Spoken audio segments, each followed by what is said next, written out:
So listen, we're going to talk about Megyn Kelly, which I completely forgot to get to in the last video. But first, we're going to talk about Bernie Sanders. And then, y'all, we have a little bit with Michelle or Michael Obama, whatever you want to call her, that we need to get into. But I just want to be petty Patty here for just a moment, if you will bear with me for this, because the hypocrisy on the left is absolutely ridiculous. Okay, if you watched yesterday's video, we talked about Starbucks. I showed you guys the new Christmas red cup, right? Because yesterday was the day everything dropped for Starbucks. They had the new Christmas cups. It was also the day that for some reason, everybody left and right decided to shit all over Starbucks in general, whether it's the CEO, the company itself, the workers, all of it. And then the workers decided that they were going to do their own crapping on things, and they did like a kind of walkout protest kind of thing. And they didn't work yesterday because they were protesting that they don't make a living wage. Now I want to get to the ironic part, or the hypocrisy, or just the funniest shit part, if you will. So Bernie Sanders, good old Bernie, the one who really pushed for people to vote for Zoran Mamdani, that socialist piece of shit, he posted on X yesterday, and I saved it and I forgot to show it to you guys, but look, he posted this picture, and I want to show you this. He reposted, forgive me, something from Starbucks Workers United. And this was what they posted yesterday on X, on social media here. It says, "Don't buy Starbucks," all right? This whole post, I told you yesterday, was like a whole firestorm for Starbucks. They posted this and they said, "As of today, Starbucks workers across the country are officially on strike, and we're prepared for this to become the biggest and longest ULP strike in Starbucks history." And then they have this whole "don't buy Starbucks at any location today and beyond while workers are on ULP strike," because they're in a union, right? I will tell you that the Starbucks around me didn't seem to get that memo, because they had lines and people working, and it seemed to be going just fine when I drove by. But what's funny here, and oh y'all, I don't know why stuff like this makes me giddy. And I don't know if that makes me an asshole. I'm sure it does, but either way, I'll be an asshole.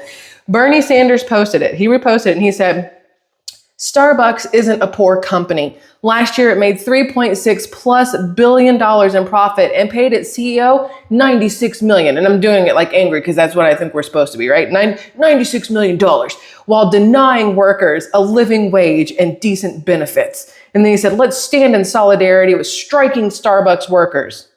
That sounds wrong. Just so you know, he put that with striking Starbucks workers. What he means are the ones going on strike, but it sounds like he's going out there and saying, you know what, hit a bitch. That's what it sounds like, striking Starbucks workers. Anyway, he says, "Don't cross the picket line," whatever that means. Here's what's hilarious to me. Here's what is hilarious to me. He is basically calling out Starbucks for not paying their employees, what do you call it, a living wage and decent benefits. I would like to remind people that if you are working in retail as a clothes folder, a cashier, a stock putter-upper, or you're working at Starbucks as a frappuccino blender or a latte connoisseur or whatever, you're minimum waging it most of the time, right? Maybe not minimum wage, but that's not really supposed to afford you the American dream. And I don't care how stupid that sounds. The American dream was not meant for every single person. Unfortunately, it's meant for people who find ways to make it happen. And that's one of those harsh truths that people do not like to hear. And I don't actually like to point it out because it feels, kind of like an asshole kind of comment, but it is what it is. But when Bernie Sanders talks about how Starbucks is not paying their employees, their baristas, a living wage with decent benefits, and you realize that Starbucks pays on average between $15 and $19 to their employees, and they do get benefits, you're thinking to yourself, man, if between $15 and $19 an hour isn't enough for Bernie Sanders, in his mind, for these people to get paid, he must really pay his staff a lot of money. So Bernie Sanders pays his staff a base salary of $17 an hour. As far as I can tell, that's right in between what Starbucks pays people, between $15 and $19 an hour. So shouldn't Bernie, the one who is posting on X about how people should be able to make a living wage, shouldn't he be paying the people who do work for him more than a Starbucks barista gets paid? Or is that just rules for thee, not for me, or do as I say, not as I do kind of thing again. That seems to be very prevalent with the left, that do as I say, not as I do. Okay, I was just curious. I'd love to know what you think about that because I thought it was very ironic that that's how that goes. Anyway, let's move away from Bernie Sanders real fast and let's just quickly go over to Megyn Kelly that we did not get to yesterday because I went a little too long-winded on some other topics. So this person posts up that this is what this person says this is career ending for Megyn Kelly. 15-year-olds are children. They can't drive. They can't see R-rated movies, but disgusting 50-year-old men should be allowed to rape them. Goodbye forever. And I want you to hear what she is responding to that Megyn Kelly said. I'm going to let you listen to what Megyn Kelly said. And then I'm going to point out something that everybody seems to be missing about what Megyn Kelly said. All right. So you listen and then we discuss. Let me get the volume up. Let me get this going this way. Let's make this work. All right. Let's go this way. We're going to do this right. All right. Y'all ready? As for Epstein, I've said this before, but just as a reminder, I do know somebody very, very close to this case who is in a position to know virtually everything. Not everything, but virtually everything. And this person has told me from the start, years and years ago, that Jeffrey Epstein, in this person's view, was not a pedophile. This is this person's view, who was there for a lot of this, but that he was into the barely legal type. Like he liked 15-year-old girls. And I realize this is disgusting. I'm definitely not trying to make an excuse for this. I'm just giving you facts. That he wasn't into like 8-year-olds, but he liked the very young teen types that could pass for even younger than they were, but would look legal to a passerby. And that is what I believed, and that was what I reliably was told for many years. And it wasn't until we heard from Pam Bondi that they had tens of thousands of videos of alleged, forgive me, they used to call it kiddie porn, now they call it child sexual abuse material, on his computer, that for the first time I thought, oh no, he was an actual pedophile. I mean, only a pedophile gets off on young children abuse videos. She's never clarified it. I don't know whether it's true. I have to be honest. I don't really trust Pam Bondi's word on the Epstein matters anymore. A lot of people feel that way. Yeah, so I don't know what's true about him, but we have yet to see anybody come forward and say, I was I was under 10. I was under 14 when I first came within his purview. You can say that's a distinction without a difference. No, it's not. I think there is a difference. Yeah. There's a difference between a 15-year-old and a 5-year-old. You know, it's just whatever. Okay, so I would like to point out, real quickly, that in the beginning, she says that the information that she is giving is based off of this other person's knowledge and this other person's viewpoints, right? And everything seems fine listening to it. Like, I agree with her that everything is disgusting, all this other stuff. But then she gets to the end and she says that there's a difference between a 15-year-old and a 5-year-old. And maybe this is I don't know. I actually don't know if Megyn Kelly has kids. She has kids, right? I don't pay attention to her like that, like her personal life. I've watched her on her show and whatever else. But I have to assume that she has kids.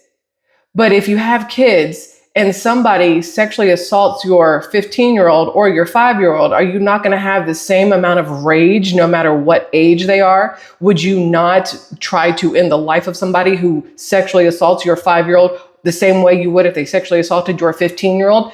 The age does not matter here, boys and girls. It does not matter. The fact that at the end she said, I feel like there's a difference between 15 and 5. No, there's not. If you are a grown-ass man and you are doing any of these things with a 5-year-old or a 15-year-old, you're disgusting. So I used to love Red Hot Chili Peppers, one of my absolute favorite bands. I loved Anthony Kiedis with his long hair. I don't know, it was a thing. I used to like Billy Ray Cyrus with his long hair. I had a thing for long hair. I don't even know. It's because I'm a Southern girl, I guess. I have no idea. I've aged out of that, thankfully. But I used to love it, right? And then Anthony Kiedis cut his hair off and I was like, it's not really the same. You kind of lost it for me, right? But I still thought Red Hot Chili Peppers was great, and I would listen to them. And I still thought Anthony Kiedis was kind of sort of hot for like whatever. And then I find out this man is 60 something years old and his girlfriend is 18 or 19. No, that's not pedophilia, but it's disgusting as shit is what it is. It's absolutely disgusting when a 60 something year old is attracted to an 18-year-old or 19-year-old. It will never make sense to me. And I said it before, maybe not over here, but I talk about it on my other channel. I talk about it with like people. I have never in my life looked at a teenage boy and thought, he's cute. What the fuck is wrong with people? But for Megyn Kelly to say that there's not a difference between a 15-year-old and a 5-year-old, it's a little disturbing. And it made me think of the fact that I've been watching Dawson's Creek. Yes, judge me. It's fine. I watched it when I was younger because it came out the same age I was. Like I was watching them at the same age, excuse me, that I was. And so I'm watching Dawson's Creek. And in every single season, there is an older woman that tries to sleep with one of these teenage boys or does sleep with one of these teenage boys. Then we're in the college years and Joey, one of the girls, she's 18 and her professor is trying to sleep with her. And it's like, have we always tried to normalize this older whatever going after these younger people, kids? I mean, they're kids, right? If you're under 18 and under, you are a child. I still look at people in their early 20s and I'm like, oh, that kid, look at that kid over there doing whatever he's doing or she's doing. I call them kids. I'm 40. How old am I? I'll be 44 in January. And if I see anybody that looks like they could be in their 20s, I call them a kid because I think they are.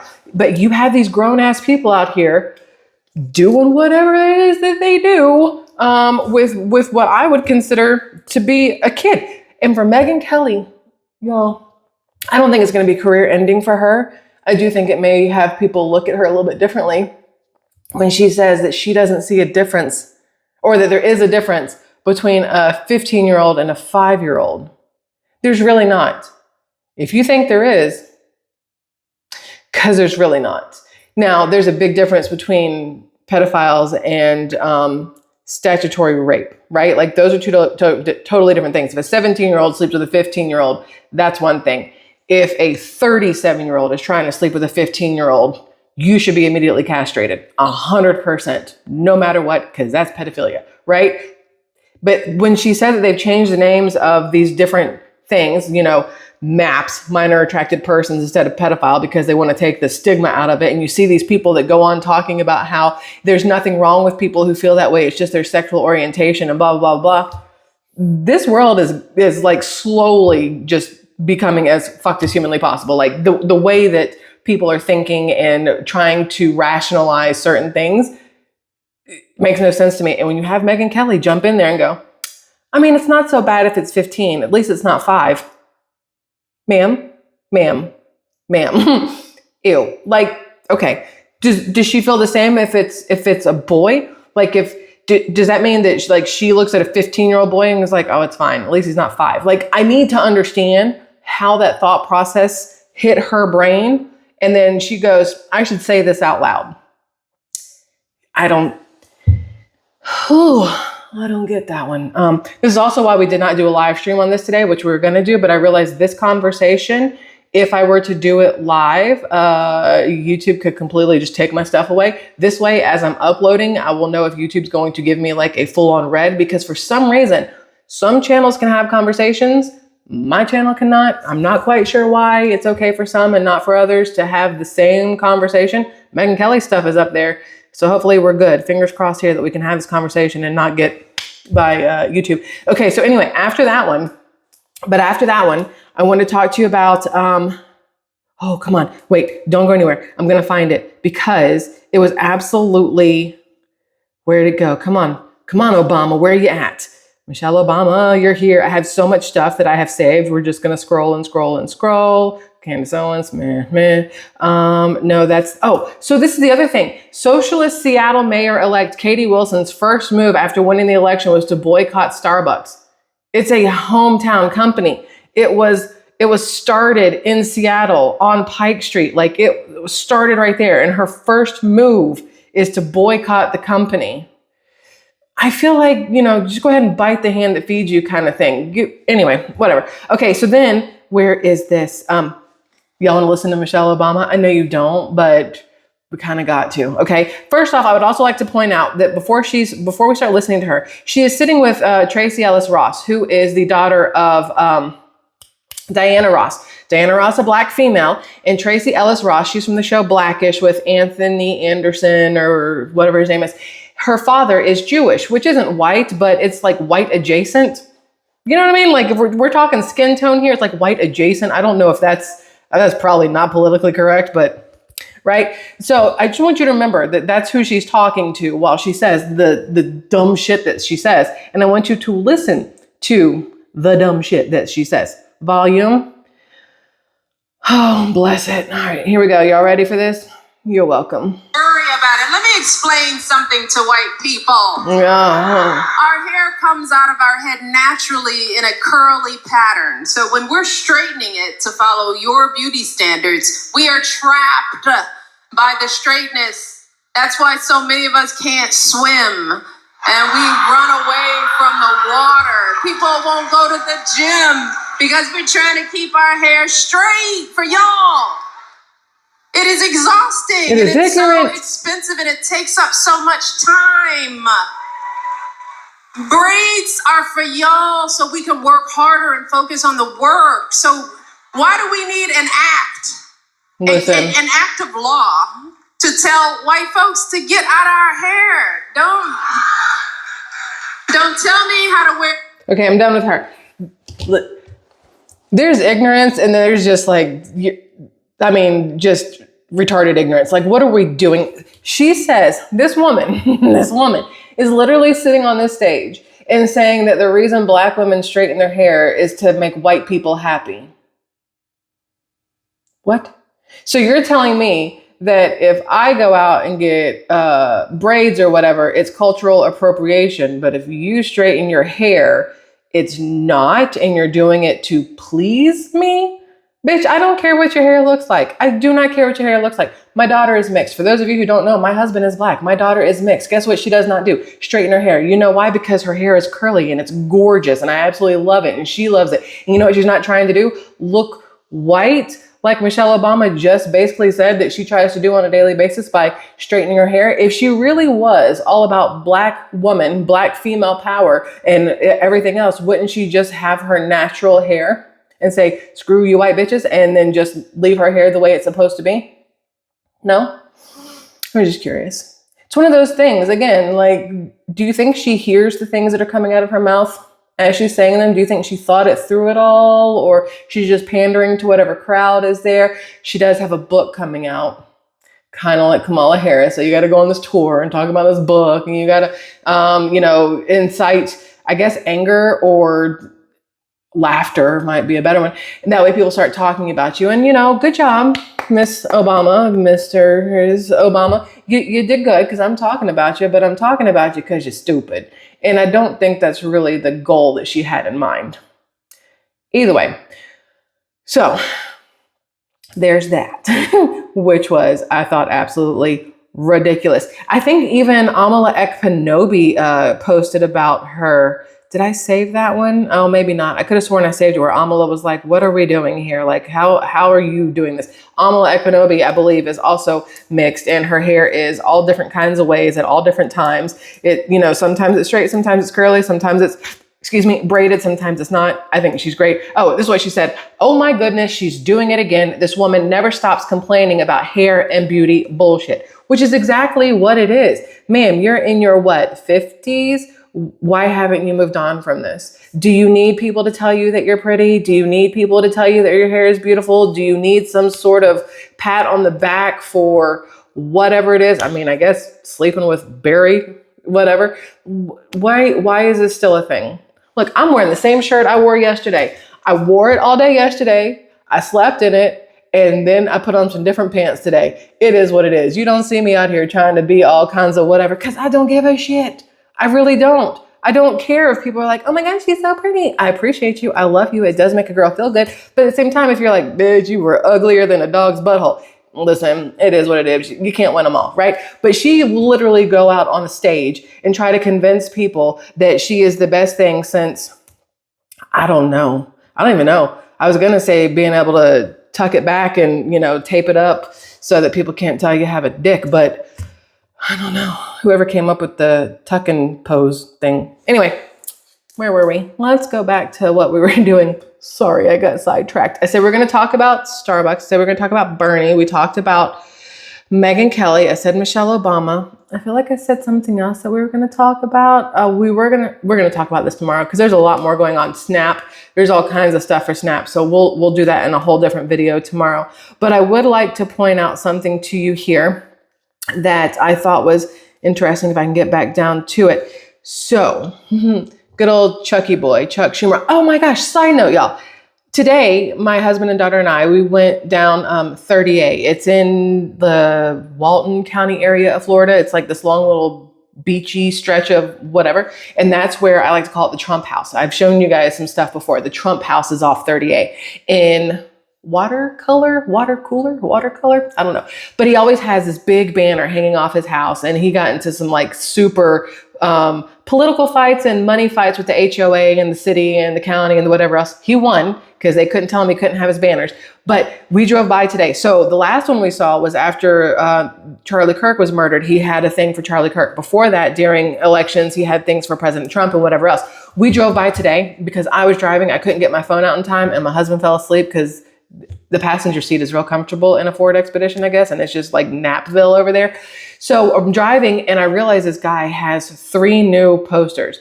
One of them is a red one, but it's to draw your attention, but it's called the Schumer shutdown. And it's got big old Chucky boy's face on it. And it says Schumer shutdown. And right next to it is President Trump. And it looks like that meme with Leonardo DiCaprio at the end of Great Gatsby, where he's holding up the cheers in that little coupe. Is that the kind of cup, the coupe or whatever glass? And it's got President Trump there holding one of those and something about, oh, what did it say? Oh no, I don't remember what it said. No. But it was, to all my haters. And it was like he was giving them a cheers. And I don't remember what I'm still your president, I think is what the bottom said, which always cracks me up. And then he still had Charlie Kirk up on the front as like the front and center one. But I couldn't record it in time to show you. But either way, I wanted to mention it to you because I'm looking at Chuck Schumer here and it made me think of it. Anyway, so Chucky posted, listen, thanks to Trump stupidly firing LIHEAP staff in the spring, the heating equipment repair and replacement program, which is HERR like her, is suspended. Now, New Yorkers who need help fixing or replacing their home heating equipment to ensure they have reliable heat will be left out in the cold. To which I asked Chucky boy, I said, why doesn't your new New York City mayor-elect Mamdani, take from the rich as he planned on doing and help out the people who need their home heating equipment fixed or replaced? Like, isn't that the whole premise behind Mamdani's push, was that he's going to take everything from the rich to give it to the not rich? And is it only groceries? Is it only free bus rides? Does it not come down to, helping with house repairs or automobile repairs or maybe a place to stay that's warm? Like, where does Mamdani draw the line on actually helping New Yorkers? I was just curious how that works. Or, if in New York this thing was stopped, maybe the state of New York could find money in their own state to take care of things for their own state. Florida does it. Other states do it. New York can't do that. They have to rely on Trump to do it. I mean, he's not like the king or anything. It's not like he's just going to shell out money to everybody, right? So anyway, that was it. We'll do more stuff tomorrow. That's all I have for right now. Okay, I love y'all. That's all. Bye.